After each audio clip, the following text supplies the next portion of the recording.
Boa noite a todos. É uma alegria tornar essa casa de luz, de acolhimento, e nós nos sentimos muito bem e que o amor e a paz do nosso Mestre Jesus permaneçam em nossos corações. Nós trazemos hoje um pouquinho do Evangelho, mais um pouquinho do Evangelho, e falar do Evangelho, dos seus capítulos, dando a importância a cada capítulo é até difícil, Porque chover no molhado, todos eles são grandiosos e ensinamentos que ainda necessitamos. Porque o desafio é aplicar, como a colega disse, que as reflexões que o Evangelho traz, não sou eu, Marcos, é o Evangelho, aqui hoje estudo junto com vocês. Que a gente possa a cada dia interiorizar mais isso, porque é para isso que aqui estamos, para aproveitar essa oportunidade reencarnatória, aproveitar essa casa abençoada, essa doutrina esclarecedora e colocar em prática. Hoje nós vamos falar um pouquinho, como convidados a falar, do capítulo 18 do Evangelho segundo o Espiritismo. Muitos são chamados e poucos os escolhidos. Esse capítulo, como um todo, são 5 tópicos. Às vezes a gente se confunde quando a gente lê apenas o tópico. O que é esses muitos chamados? Por que poucos escolhidos? Será que tem alguma escolha, alguma preferência, algum privilégio? Daí a importância do convite da amiga, O estudo. Às quartas-feiras aqui nessa casa, a nossa casa também tem várias atividades, porque lá nós vamos tirar essas dúvidas. Lá é possível se aproveitar do estudo do Evangelho ou outras obras, fazendo a conexão entre elas. Por exemplo, o Evangelho, no capítulo de hoje, ele tem conexão com o Livro dos Espíritos, lá nas questões de 842 a 872. Então, quando a gente busca lá, a gente encontra mais respostas àquilo que talvez a gente ainda precise compreender melhor. E já é de todos o saber, Quando compreendemos algo, se torna mais fácil a gente aplicar, colocar. Se a gente não compreende, como que nós vamos dar o próximo passo? Então é indispensável, na doutrina espírita, esse convite. Esse muitos chamados hoje é o convite que nós estamos tendo aqui, nessa casa, nessa oportunidade, em poucos minutos, de falar sobre esse capítulo. Esse é o convite. E quando a gente aceita esse convite, como aqui estamos, nós temos que abrir a nossa mente, o nosso coração, para compreender o Evangelho. Porque o que ele foi dito lá nos evangelistas, Mateus, Lucas, João, Marcos, o que Jesus disse naquele tempo, hoje nós já temos condição de abrir um pouco mais esse entendimento. Entendemos hoje que não tem escolhidos. Todos, e não só são muitos os chamados, todos nós somos chamados pelo Cristo, pelas oportunidades, pelos intermediários do Cristo, como aqui hoje nessa noite é um convite. E escolhidos, basta nós observarmos, assim Kardec já se utilizava desse crivo, Observar, ele diz, os atributos que nós já sabemos, já conhecemos de Deus e já aceitamos. Que nós vamos ver que muitas das situações, quando passam por esse crivo, se esclarecem. Será que Deus tem escolhidos? Um Deus que é justo, pode escolher um e deixar o outro? Um Deus que é todo bondade, pode escolher um e esquecer do outro?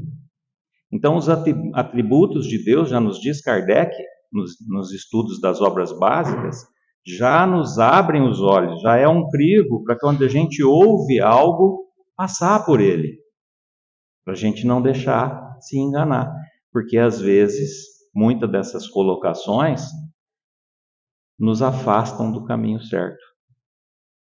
Quer ver um exemplo? Nós temos o segundo tópico desse capítulo, que o primeiro é a festa do reino, ou festim de núpcias. Nós vamos comentar um pouquinho sobre ele mais. O segundo tópico é a porta estreita. Porta estreita que simboliza os esforços que nós temos que realizar para nos transformar. Porta estreita que nos convida a observar para onde vamos adentrar nessa porta estreita. Para onde é esse chamado? Para onde é esse convite? Nós aqui espíritas acreditamos na vida após a morte, sim. É alicerce, é base da doutrina, né? Reencarnação, a vida que segue. Então essa porta nós podemos trazer hoje uma reflexão como um paralelo, como logo em breve todos nós, sem exceção, adentraremos o mundo espiritual, o plano espiritual, e teremos que passar por uma determinada porta que nós mesmos construímos através das nossas escolhas.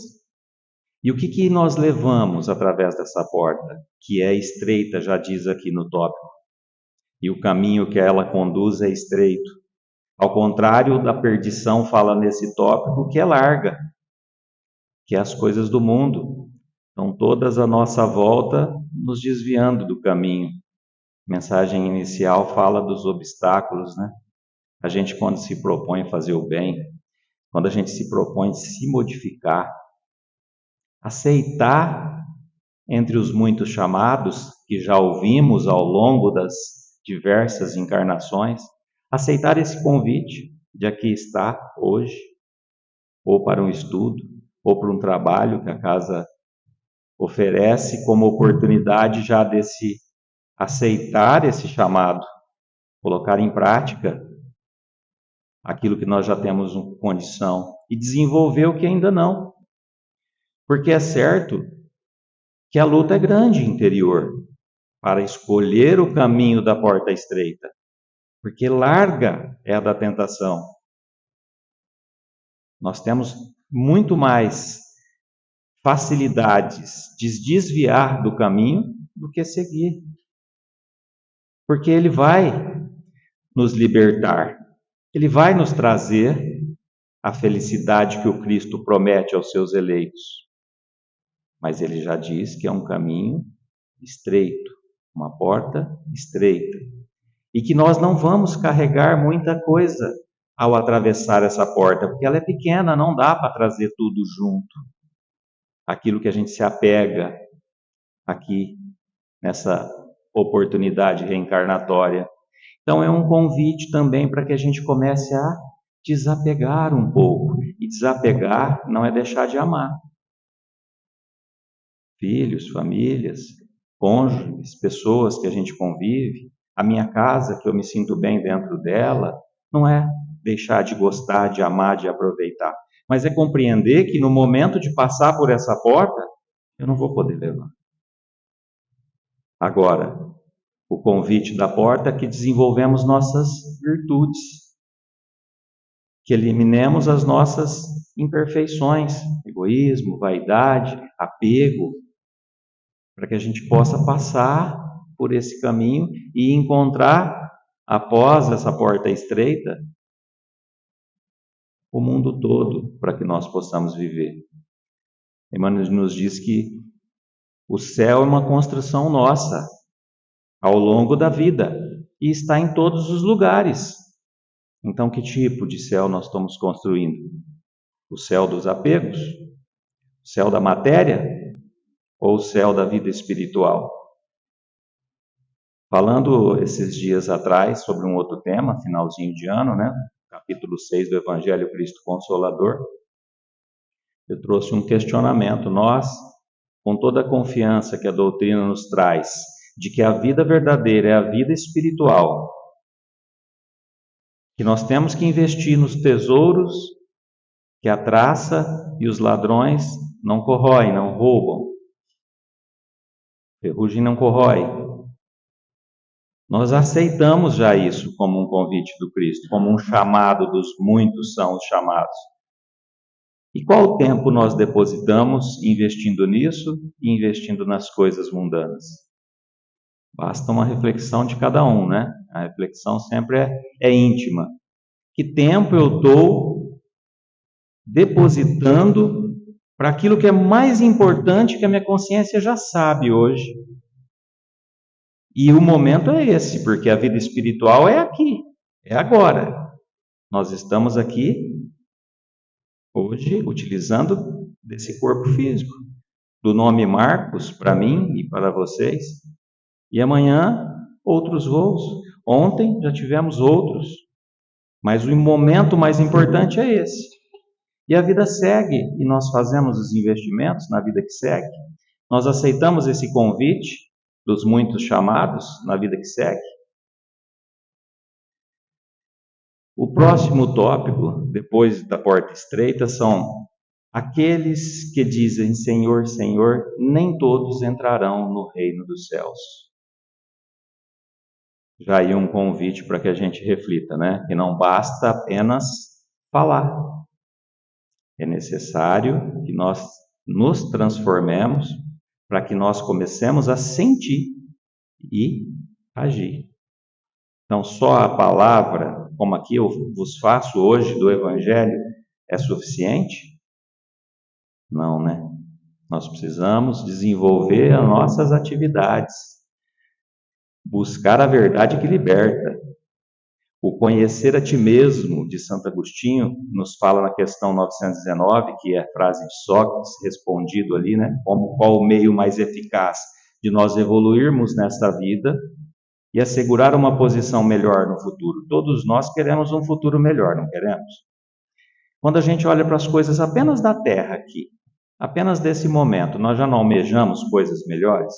Nós queremos um mundo mais justo, nós queremos um país melhor, mais equilibrado, nós queremos uma saúde equilibrada, não é assim? Sempre melhor. A vida espiritual não é diferente. E a resposta ali dos Espíritos a Kardec, na questão 919, é: conhece-se a ti mesmo. E como nós vamos fazer isso se nós não buscarmos compreender a nós mesmos? E não existe uma ferramenta, uma oportunidade, um convite, um chamado melhor do que a nossa doutrina.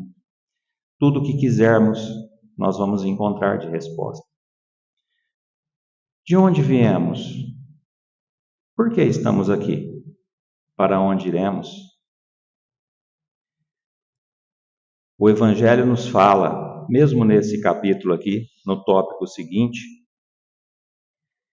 ele nos fala: muito se pedirá àquele que muito tem. E essa frase, se a gente pegar também ao pé da letra, a gente confunde. A gente se assusta. Então, se eu tiver muito conhecimento, eu vou ser mais cobrado.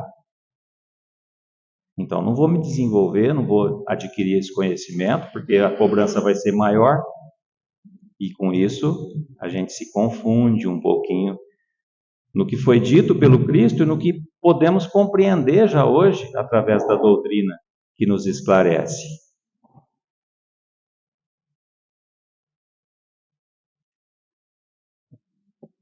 O que ele traz ali é uma referência a todos nós da responsabilidade que temos, dos dons e do conhecimento que nós já adquirimos, já desenvolvemos, de que uso nós vamos fazer disso.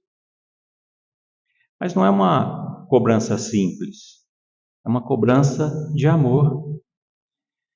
Mais adiante um pouquinho, tem o outro tópico desse capítulo: dar-se àquele que tem mais.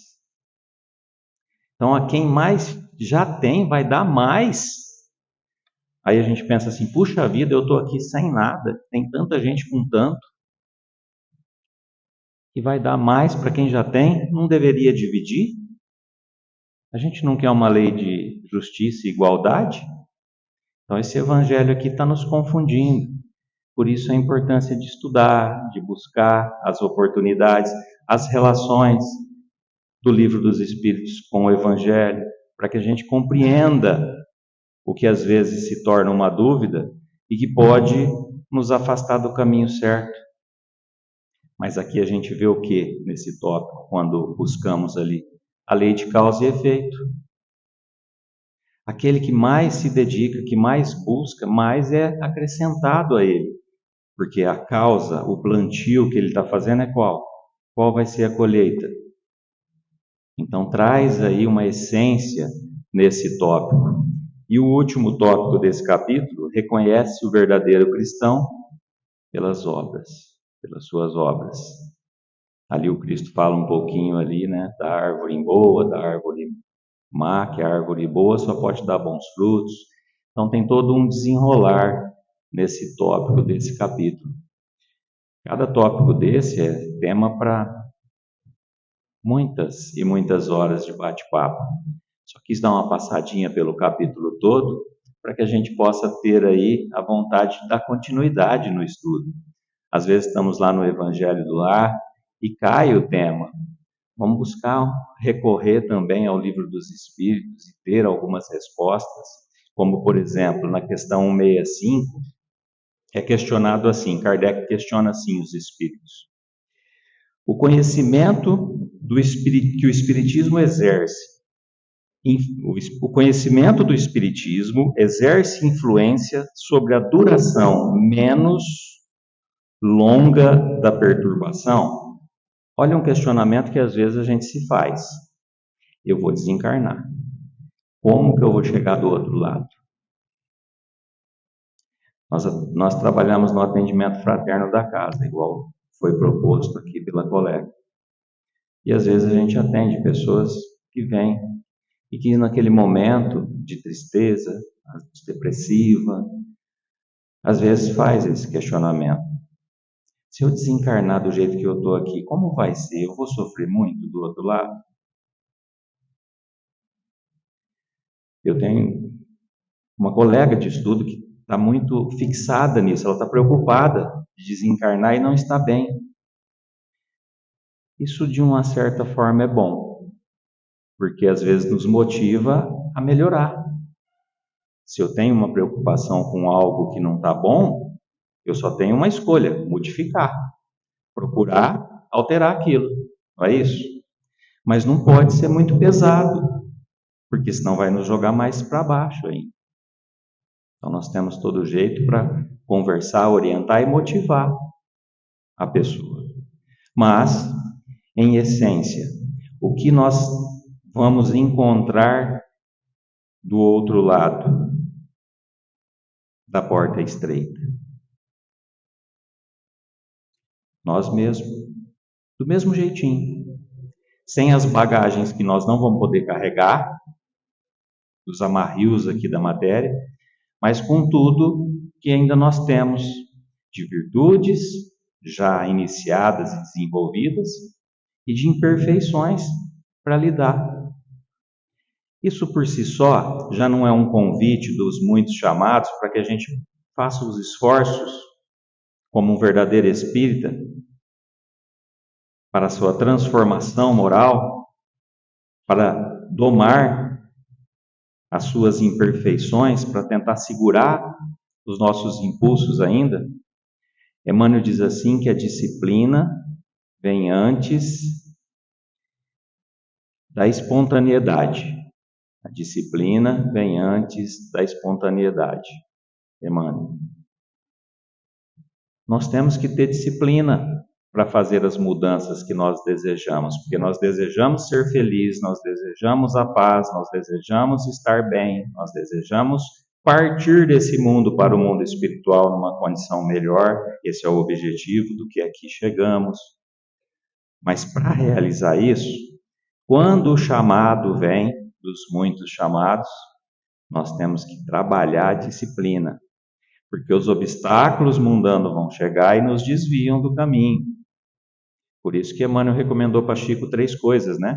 Disciplina, disciplina e disciplina. Apenas isso. Chico compreendeu, e nós? Não é fácil na nossa vida cotidiana fazer escolhas. Mas o Evangelho é um manual de conduta moral que está toda hora à nossa disposição, nos alertando.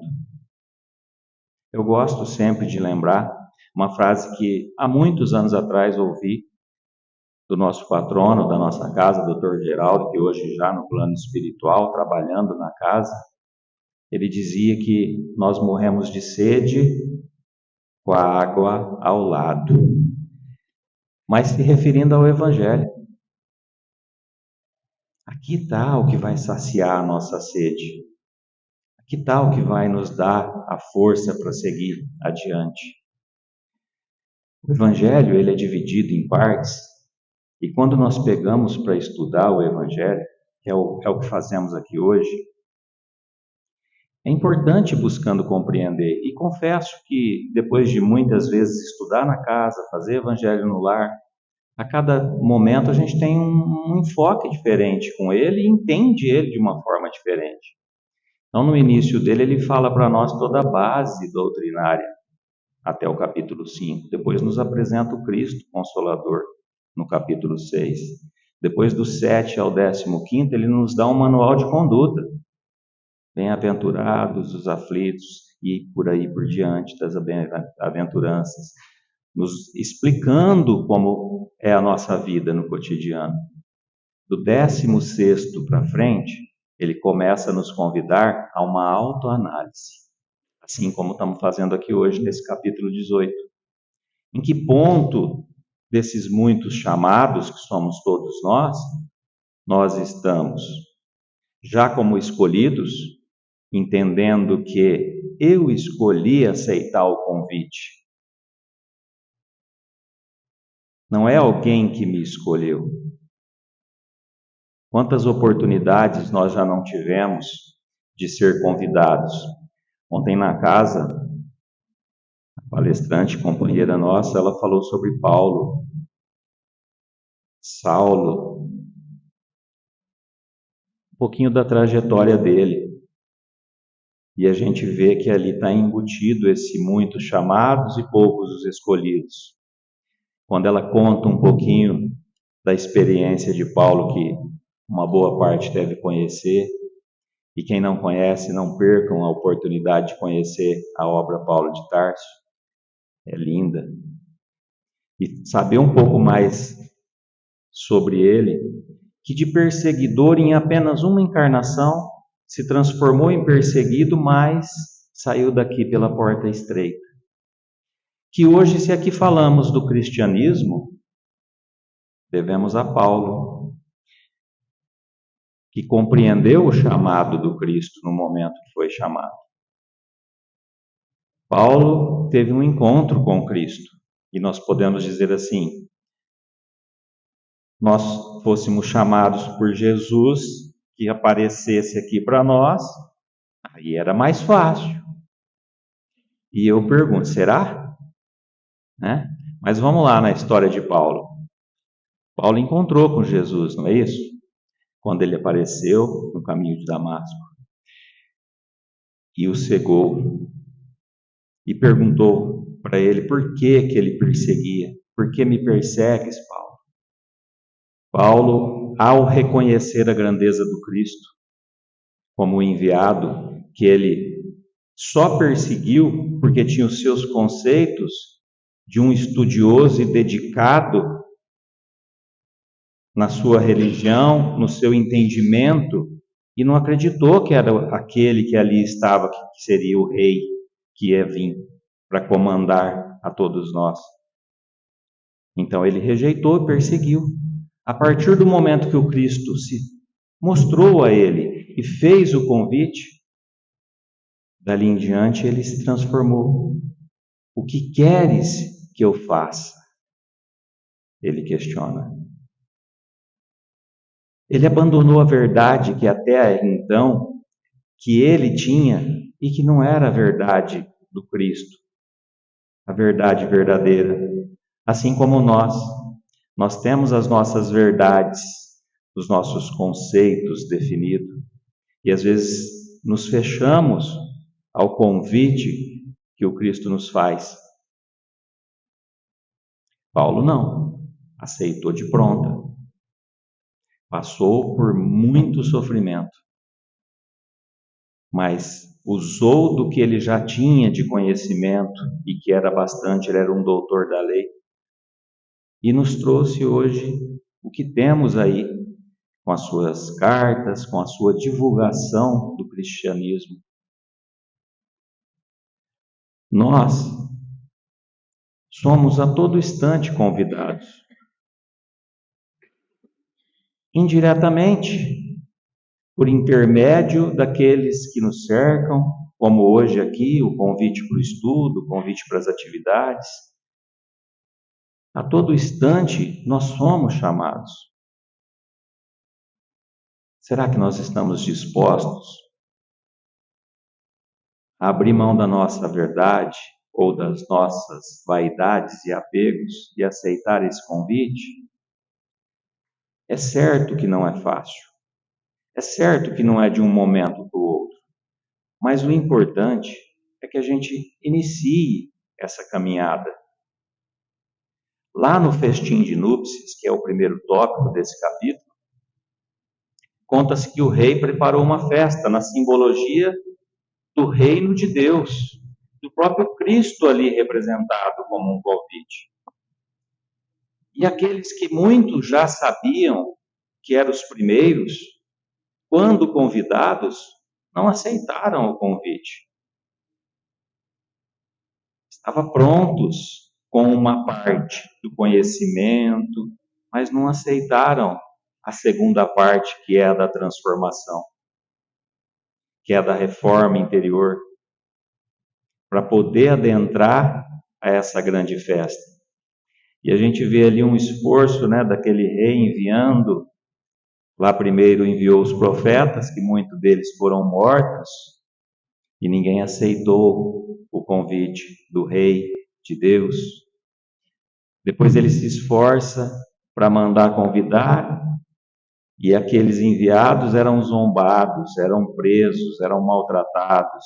Até que ele diz: vá e chame todos o que encontrarem em todos os cantos, em todas as encruzilhadas. E assim é feito, e aí o salão enche, o salão de festa enche. E aí acontece um fato interessante, que a gente fala: puxa vida, estava difícil em uma festona dessa preparada e ninguém está querendo ir. Aí depois conseguiu que muitas pessoas fossem. E aí o rei adentra a festa, vê o salão repleto e vai lá e encontra uma pessoa que não estava com as roupas de núpcias, que não estava vestido de acordo com a ocasião. Aí a gente se pergunta, mas por que fazer questão disso, né? Estava difícil de achar convidado. Porque ele vai lá, pede que retira. Por que você está aqui sem as roupas próprias para esse local? E aí pedem que retire e jogue ele para fora, onde terá dores e ranger de dente. E a gente fica, puxa vida. Mais um esclarecimento do Evangelho nos mostrando que nós precisamos de estar com a vestimenta interior pronta para essa festa. Porque se não adentrarmos a porta, não poderemos permanecer. Aqui nós podemos trazer uma simbologia dessas roupas de núpcias com o nosso perispírito, com a nossa preparação já de desenvolvimento espiritual. Ela é o que vai nos abrir o caminho, a porta estreita, ela que vai nos propiciar adentrar a esse banquete. E como que nós vamos realizar ele? Como que nós vamos construir ele? Se não a cada oportunidade que a vida nos dá. A cada oportunidade de entender o Evangelho, principalmente de aplicá-lo. Lá no Livro dos Espíritos, na questão 643, que tem a ver com esse tópico, 843, me desculpe, ele questiona assim, Kardec: o homem tem livre-arbítrio dos seus atos? Nós podemos escolher o que fazer? Nós podemos fazer o que nós quisermos? Já diz um ditado, né, que aquele que acha que pode fazer de tudo é o primeiro escravo de si mesmo. Porque se a gente faz as escolhas erradas, lei de causa e efeito, nós vamos ter consequências dos plantios que nós escolhemos. Então, aquele que se acha com a maior liberdade é o primeiro que está escravizado, né? Mas nós temos, sim, o livre-arbítrio, regado pela lei de Deus. E aqui diz assim: visto que ele tem a liberdade de pensar, tem a de agir. Sem livre-arbítrio, o homem seria uma máquina. Nós somos senhores e senhoras do nosso destino. Nós aceitamos ou não o convite dos muitos chamados. Nós nos tornamos escolhidos se nós quisermos. Ninguém faz pelo outro. Ninguém. Questão 873, do Livro dos Espíritos. O sentimento de justiça está na natureza ou resulta de ideias adquiridas? Nós trazemos na nossa essência o sentimento de justiça, ou é as ideias que a gente vai adquirindo no meio que faz a gente saber o que é justiça, o que não é justiça? Qual o peso disso? Os Espíritos respondem: tanto está na natureza que vos revoltai ao pensamento de uma injustiça. Nós já estamos assim, se revoltando com as injustiças que nós vemos acontecer, pelo menos se revoltando, se ainda não agindo para auxiliar, ou para ajudar, ou para tentar resolver, que seja por uma prece, porque nem sempre a gente vai poder intervir nas injustiças, mas sempre há uma fórmula da gente colaborar com a nossa conduta, com o nosso pensamento. O progresso moral desenvolve, sem dúvida, esse sentimento, mas não o dá. Então, conforme vamos evoluindo, nós vamos tendo mais noção do que é certo e do que é errado. Deus colocou no coração do homem: eis porque encontrareis frequentemente entre os homens mais simples e primitivos noções mais exatas da justiça que entre aqueles que têm muito saber. A justiça, nós vamos progredindo e compreendendo ela melhor, sim. Mas a essência dela está dentro de todos nós. Dito que ele traz o exemplo, que os seres mais primitivos podem ter mais noção disso do que os mais desenvolvidos intelectualmente ou de posição de poder e social. E nós vimos isso acontecer sempre, né? Então, é nós com nós mesmos, não tem outro jeito, né? Nós estamos aqui para nos desenvolver. E se com isso, feito, ser um exemplo. Kardec diz que o maior bem que podemos fazer para a doutrina espírita é sua divulgação. Mas não é essa que aqui eu faço hoje, de explanação do Evangelho ou qualquer um outro. É a nossa de exemplo no dia a dia. Porque vão chegar pessoas até nós que às vezes não vão vir aqui num atendimento fraterno. E o pouquinho que nós já aceitamos desse muitos chamados que o Cristo nos faz ao longo dos anos, dos milênios, nós já podemos auxiliar um pouquinho.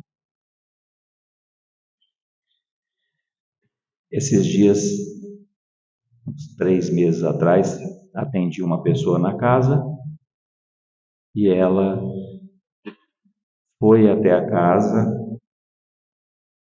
pedindo um socorro com ideias de dar o fim à própria vida. E isso é muito triste. E nós estamos vendo muitos casos, né? Independente de idade, de lugar, de preparo, se é espírito ou se não é espírito. E ali a gente fez um atendimento, conversamos bastante, temos o suporte que a casa oferece, e não nós, porque somos apenas um pequenino instrumento naquele momento. Mas quem salvou a vida daquele jovem não foi a casa espírita, não foi o meu atendimento naquele dia. Foi uma colega de uma outra cidade por telefone, que na hora do desespero que ele estava, ele se lembrou, porque ela havia perdido um irmão pelas vias do suicídio. E ele ligou para ela. E ela, com carinho, com amor, com atenção, conseguiu que ele tirasse aquilo da cabeça naquele instante e procurasse uma casa espírita, porque ele não era espírita. E hoje ele vem lutando, estudando e procurando compreender. Então, quem vai fazer o milagre na vida das pessoas, muitas vezes, é cada um de vocês, divulgando as bases e as verdades doutrinárias da doutrina, que a vida continua, que ele não ia cessar com a vida, ela ia continuar, e a dor também.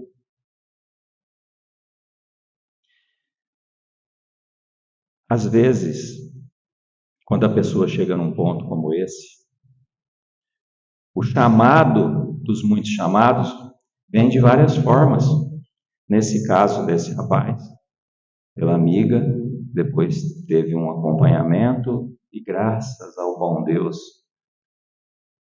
E a cabeça dele aceitar o convite, assim como Paulo, naquele momento, que poderia ter se revoltado e não aceitado o convite do Cristo.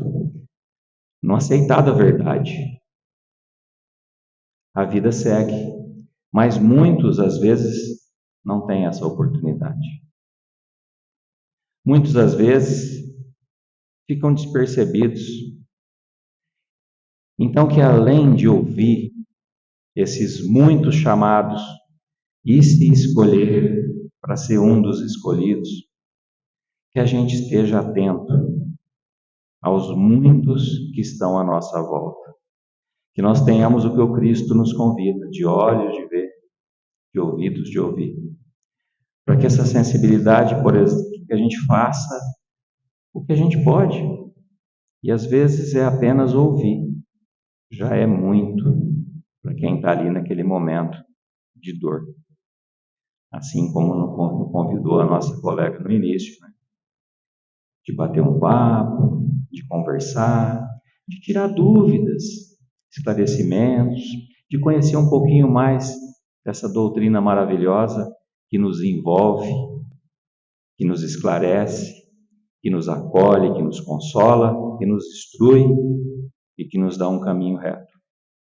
Que Jesus abençoe e nos envolva a todos.